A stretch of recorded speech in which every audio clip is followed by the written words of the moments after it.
Bonjour et bienvenue dans Regard sur l'actualité. Bonjour Patrick Le Yarrick. Bonjour. Alors l'actualité de la semaine est évidemment marquée par la réforme à marche forcée du Code du travail. Plafonnement des indemnités prud'homales, fusion des instances représentatives, négociation d'entreprises au détriment des accords de branche. Le gouvernement a dévoilé mardi 6 juin sa feuille de route. La loi d'habilitation à légiférer par ordonnance sera examinée en Conseil des ministres le 28 juin, puis par le Parlement au cours de la semaine du 24 au 28 juillet, avant son adoption le 20 septembre. Alors Patrick, dans ce contexte, quel va être le pouvoir des parlementaires que nous allons élire ce dimanche ? Ce qu'il faut bien comprendre, c'est que le gouvernement ne dit pas la vérité. Le gouvernement cache ses intentions.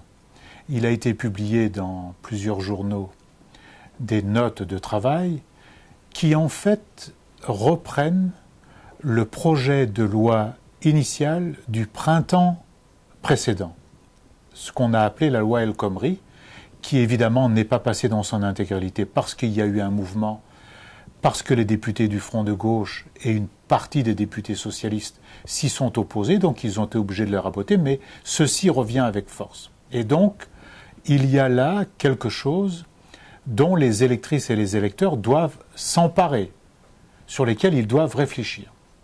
Parce que ce n'est pas anodin. Par exemple, dire qu'on va faire un accord par entreprise, ça veut dire quoi exactement? Ça veut dire que dans une société comme celle-ci, où il y a un volant extrêmement élevé de chômeurs, chacun comprend bien que dans un contexte comme ça, si ce n'est pas la loi qui décide pour tout le monde à partir des conventions collectives, même s'il y a des négociations entre les employeurs, les syndicats et l'État, s'il n'y a pas une loi qui fixe le cadre, eh bien c'est la possibilité pour chaque employeur de faire ce qu'il veut, puisqu'il pourra faire pression sur les salariés. Et il a la possibilité en plus, on nous annonce ça comme une innovation démocratique, mais en fait c'est un piège infernal. Comment des salariés dans une entreprise à qui on va dire si vous n'acceptez pas de baisse de salaire, si vous n'acceptez pas d'augmenter votre temps de travail, l'entreprise va fermer. Ils n'ont pas d'autre choix que de voter pour ce que va demander le patronat. Donc, la modification qui est là en cours vise à modifier aussi le rapport de force, mais en faveur des employeurs, en faveur du grand patronat, parce que, je dis le grand patronat, parce qu'on sait très bien que de leur orientation, de ce qu'ils impriment à la société et à l'économie, ça a des conséquences sur les petites et moyennes entreprises qui elles-mêmes sont victimes de ce système. Je prends un autre exemple. La diminution des indemnités prud'homales, ce n'est pas une petite affaire. Si on diminue les indemnités prud'homales ou si il n'y a plus de système tel que nous le connaissons aujourd'hui, que se passera-t-il?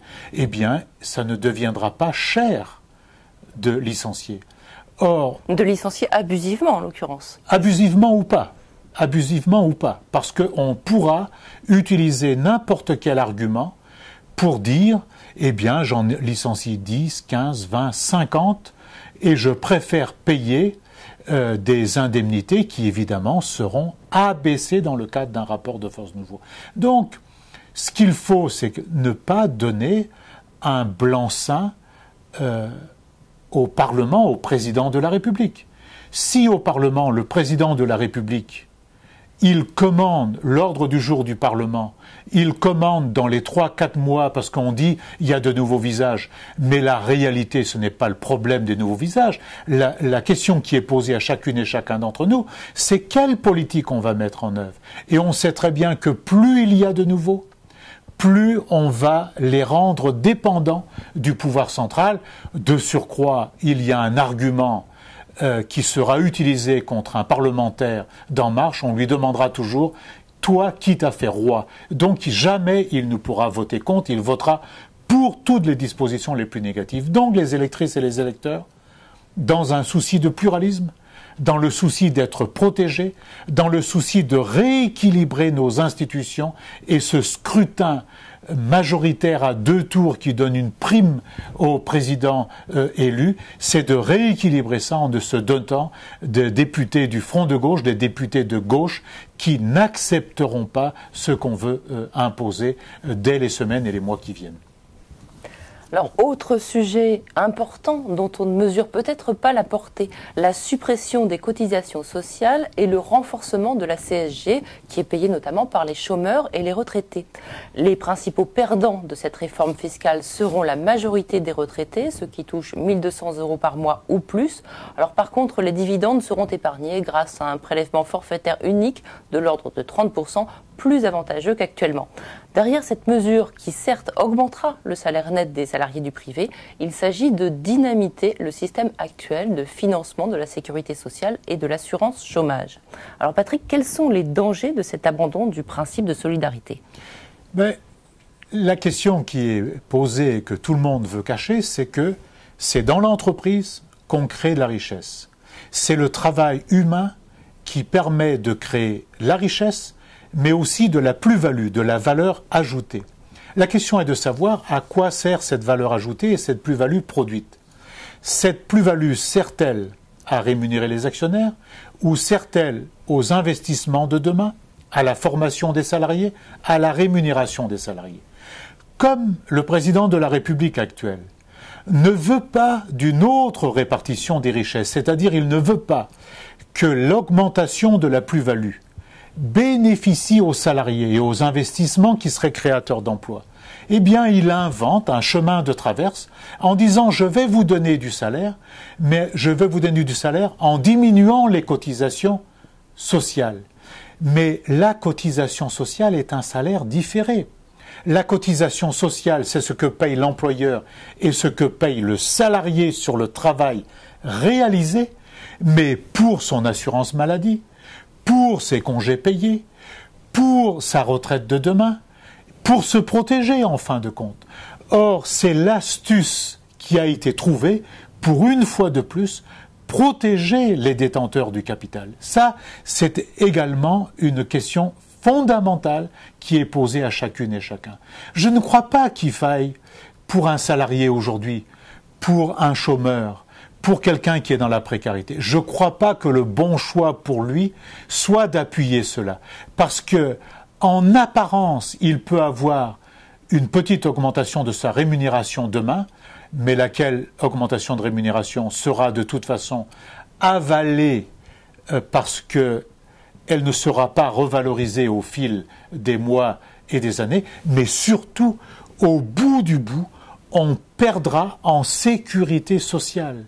Or, on le regrettera demain parce qu'il faudra payer plus pour sa sécurité sociale. Même, on nous demandera d'accepter la privatisation de la sécurité sociale. Et on aura moins de retraites. Ou bien, on reculera encore l'âge donnant droit à la possibilité d'aller en retraite. Donc, il ne faut pas laisser passer ce piège-là. Il faut, à l'occasion des élections législatives, faire un vote qui permettent d'empêcher ça et qui réclament une autre répartition des richesses et une autre manière de produire ces richesses, c'est-à-dire combiner le pouvoir d'achat, l'amélioration de ses conditions sociales et le progrès écologique. On passe à l'homme de la semaine, c'est Mathias Depardon. Arrêté il y a pile un mois, le 8 mai dernier, alors qu'il effectuait un reportage au sud-est de la Turquie pour le magazine National Geographic, le photojournaliste a été aussitôt envoyé dans un centre de rétention pour migrants à Gaziantep, près de la frontière syrienne. Depuis, ses proches, ses collègues et l'organisation Reporters sans frontières se mobilisent pour tenter de le faire libérer. Une manifestation était organisée mercredi pour alerter l'opinion et l'État sur l'incompréhensible durée de sa détention. On écoute sa mère et le secrétaire général de Reporters sans frontières. Ça va, moralement il est fort, mais voilà, il faut que ça se termine. Parce qu'après un mois d'enfermement, il peut sortir 10 minutes dans la journée et il est derrière des barreaux. Et il est souvent seul, donc il est isolé, il ne sait pas ce qui se passe à l'extérieur. Le consul a pu le voir une fois, donc je veux de la fermeté de la part du gouvernement français. Normalement, ce genre de mobilisation, avec des banderoles devant des bâtiments publics, c'est pour des prises d'otages, par des groupes armés, par des groupes de malfrats. Cette fois-ci, c'est pour une prise d'otages institutionnelle, par un État, la Turquie, qui depuis un mois détient arbitrairement Mathias Depardon en gardant 2 procédures ouvertes, une procédure judiciaire mais où le juge a considéré qu'il n'y avait pas lieu à détention provisoire, une procédure administrative qui, au fond, n'est pas elle-même respectée puisqu'un arrêté d'expulsion a été prononcé il y a près d'un mois et qui n'a jamais été mis à exécution. Alors la situation de ce journaliste nous confirme ce que l'on sait déjà de la liberté d'expression et la liberté de la presse en Turquie, mais à votre avis, est-ce que l'on peut aussi y voir un message de défiance de la part d'Erdogan vis-à-vis de la France et de l'Europe? D'abord, il est incarcéré parce qu'il est journaliste, parce qu'on lui reproche son métier qui est d'informer ses concitoyennes et ses concitoyens et de faire des photos pour que nous visionnons, que nous visualisions une réalité là-bas qui a beaucoup d'aspects terribles. Secondement, vraisemblablement, il y a un jeu, une sorte d'otage pour faire pression sur l'Union européenne et sur la France. Et il ne faut pas céder à cela, il faut continuer, renforcer la mobilisation, pas seulement celle de la profession est indispensable, mais c'est toutes les citoyennes et les citoyens, parce que dès lors que la liberté d'informer est mise en cause, c'est notre propre liberté de disposer des éléments pour nous faire notre propre opinion qui est aujourd'hui également menacée. Par conséquent, à tout point de vue, il faut amplifier la mobilisation pour qu'ils sortent des prisons turques. On se rend maintenant au Maroc où une révolution couve peut-être dans le Rif. Depuis la mort le 28 octobre dernier de Mohsin Fikri, ce jeune poissonnier broyé par une benne à ordures où il tentait de récupérer sa marchandise saisie, la colère n'est pas retombée. Le roi est même mis en cause. La contestation ne s'est pas éteinte avec l'arrestation de dizaines de militants, dont Nasser Zefzafi, porte-voix du mouvement. Dans tout le pays, les sittings de solidarité avec les protestataires rifins sont brutalement réprimés. Alors, on parle très peu de cette révolte qui révèle, comme ça a été déjà le cas en Tunisie, des failles profondes dans cette société inégalitaire. Alors, à votre avis, pourquoi ce mouvement suscite-t-il si peu de réactions en France et dans le monde ? Vraisemblablement, c'est lié à l'actualité, c'est-à-dire les déclarations du président nord-américain, les grandes conférences qui ont lieu en début de semaine dernière, également ce triste paysage marqué par le terrorisme, ici sur le sol européen notamment chez nos amis anglais, mais surtout dans les pays du Proche et du Moyen-Orient, où on en parle aussi vraisemblablement très insuffisamment. Il y a des attentats en Afghanistan, en Irak, et il y a très peu de répercussions médiatiques, malheureusement. Donc ça, il est possible que ce soit ce fond. L'humanité s'est fait un devoir de traiter de cette question au fond, et ce qui se passe vraisemblablement, c'est que l'aspiration à la démocratie et à la justice qui s'est manifestée pendant ce qu'on a appelé les printemps arabes est toujours vivant. Ces braises sont toujours brûlantes, sont toujours rougissantes, et qui ne demandent qu'à reprendre, parce que ces problèmes-là, le problème de la justice, de la démocratie, de la possibilité de s'émanciper, sont loin d'être réglés. C'est pour ça que celles et ceux qui luttent ont évidemment notre soutien, notre solidarité. Et de ce point de vue, l'Union européenne et la France, qui donnent souvent des leçons en se tournant vers certains lieux de la planète, pour le coup, ce sont des pays proches, c'est tous les pays limitrophes de notre mer commune, la mer Méditerranée. Il faudrait en permanence, dans les relations que nous avons, il faudrait d'une part que à la fois nos peuples et nos institutions contestent le fait qu'il y ait ces répressions, mais en même temps, il faut aider à y apporter des solutions, c'est-à-dire dans tous les projets de coopération et de partenariat que nous avons, ça devrait être des projets de co-développement qui visent à la fois plus de justice, le travail pour chacune et chacun, et la démocratisation des sociétés. On termine avec une page culture. Le festival Ciné-Palestine se tient jusqu'au 11 juin à Paris et en Seine-Saint-Denis. L'édition 2017 marque le 50e anniversaire de la Nakba avec un focus intitulé « Regard croisé sur 1967 ». La programmation met aussi en valeur la jeune création palestinienne. On écoute Patricia Roletti, cofondatrice de ce rendez-vous unique en France. Il y a la difficulté quotidienne de ceux qui ont à quoi faire avec l'occupation dans le sens de présence physique, checkpoint, mur, parce qu'il faut faire la queue à 2 heures du matin pour pouvoir traverser le checkpoint et aller de l'autre côté juste pour aller travailler. Il y a l'occupation qui s'infiltre dans la vie intime des couples, donc que ça rend tout assez difficile. Dans la famille, et donc les familles qui sont séparées parce qu'ils habitent d'un côté ou de l'autre du mur. Donc chacun porte son expérience. Et je dois dire qu'il y a quelque chose qui est assez typique de ce cinéma, et c'est que c'est jamais sans humour.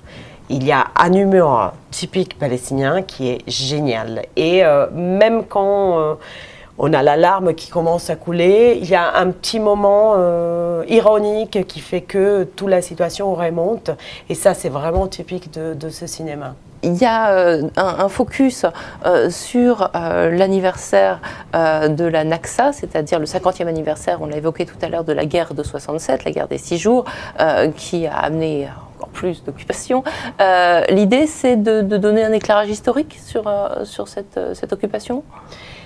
L'idée, c'était plutôt de faire une édition spéciale. Comme on s'est rendu compte que ça tombait sur cet anniversaire, on a dit il faut qu'on... C'est bien qu'on puisse mettre en avant ce sujet. Comment on peut le faire? Donc, on a choisi des films palestiniens qui portent, qui parlent de 67.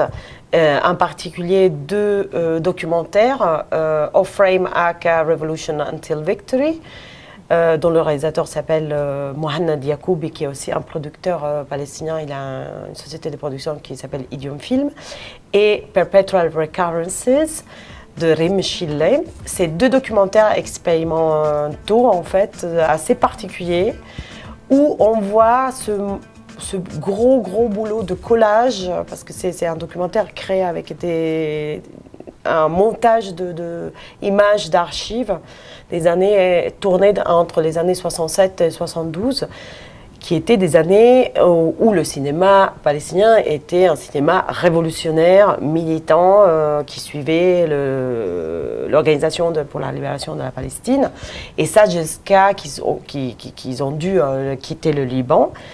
Et ce qui est intéressant dans ces 2 films, c'est qu'ils retracent, ils retrouvent des images de films qui, on pensait, étaient perdus, parce que quand l'OLP a été chassée et partie du Liban à cause de l'invasion d'Israël, beaucoup de matériel a été perdu. Alors, est-ce que vous pensez qu'il est important de mettre en lumière le dynamisme culturel de ce pays, la Palestine, qu'on assimile en général uniquement à la guerre ? Oui, il y a une formidable créativité dans le monde intellectuel, le monde culturel, dans la jeunesse elle-même, dans les populations elles-mêmes, à tout point de vue.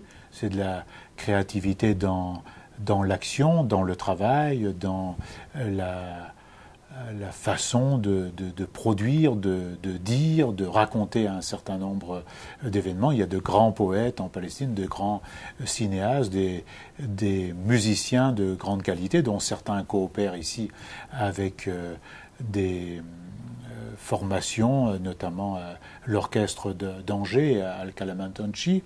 Et donc, tout ceci c'est vrai, un peu sous-estimé parfois, ou en tout cas méconnu. Et je trouve que c'est extrêmement intéressant que par la culture, par les arts, on fasse connaître à la fois l'histoire de son peuple, mais aussi la volonté de s'émanciper, de ne pas se laisser dominer par d'autres. Et en général, il faut savoir que les jeunes Palestiniens, malgré des conditions très difficiles, y compris à Gaza, où c'est souvent l'ONU qui protège les écoles ou qui organise les cours. On fait des groupes d'enfants. Des enfants ne peuvent venir à l'école que le matin, d'autres l'après-midi, quelquefois un jour sur 2. Malgré ces conditions-là, la jeunesse palestinienne est une jeunesse très éduquée, très créatrice, et une jeunesse qui va souvent faire ses études dans des universités à l'intérieur de la Palestine, qui sont des universités de haut niveau, mais aussi à l'extérieur, ici en Europe, en France même, et aux États-Unis. Et ceci est trop mésestimé, et donc tout ce qui va dans le sens de la promotion de cela doit être encouragé et soutenu. Je sais que vous le faites. Merci Patrick Leyaric. On se retrouve très bientôt pour un nouveau numéro de Regard sur l'actualité.